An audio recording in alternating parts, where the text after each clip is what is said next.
आणि यानंतरची बातमी पंतप्रधान मोदींच्या दौऱ्याची। आज यवतमाळमध्ये पंतप्रधान मोदींच्या उपस्थितीत महिला बचत गटाचा महामेळावा पार पडतोय। या मेळाव्याला पंतप्रधान मोदी संबोधित करतील। तसंच कोट्यवधी रुपयांच्या विकास कामांचं लोकार्पणही केलं जाईल। सभास्थळी बंजारा समाजाच्या महिला पारंपरिक लोकनृत्य सादर करतात।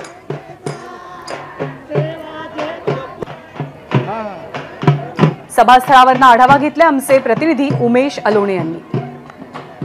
आज यवतमाळमध्ये महिला बचत गटाचा मेळावा होतोय आणि या मेळाव्याला पंतप्रधान नरेंद्र मोदी संबोधित करणार आहेत। याच मेळाव्यासाठी वेगवेगळ्या पद्धतीने लोक या सभास्थळी येताना आपण पाहतोय आणि या सभास्थळी बंजारा जे नृत्य आहे ते आपण पाहतोय। यवतमाळ जिल्ह्याची जी ओळख आहे ती बंजारा समाजाच्या लोकसंस्कृतीसाठी ओळख आहे आणि यवतमाळ जिल्ह्याची जी संस्कृती आहे ती संपूर्ण बंजारा लोकनृत्य आहे, बंजारा परंपरा आहे यासाठी ओळखली जाते। आणि या सभास्थळावर मोदींच्या स्वागतासाठी पारंपरिक बंजारा वेशभूषेच्या महिला आलेल्या आहे आणि पारंपरिक त्यांची जी लेंगी गीत ज्याला म्हणतात किंवा लोकगीत म्हणतात, बंजारा समाजाची जी भाषा आहे त्या भाषेमध्ये मोदींसाठी हे लोक गाणं गात आहेत।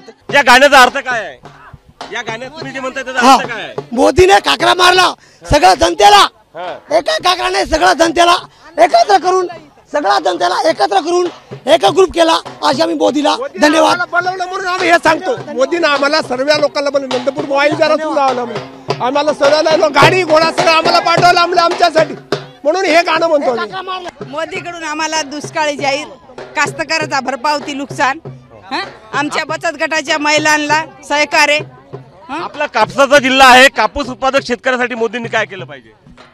भाव वाढवला पाहिजे, काहून की आम्हाला गरिबीला काय भावच भेटणार नाही ना सर, भावच भेटला नाही ना यावर्षी। एवढं कष्ट करून आमचा काय फायदा नाही झाला ना यावर्षी।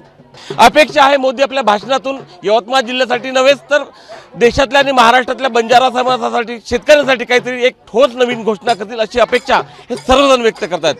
कॅमेरामॅन अमोल देशमुखसह उमेश अलोणे, एबीपी माझा, यवतमाळ।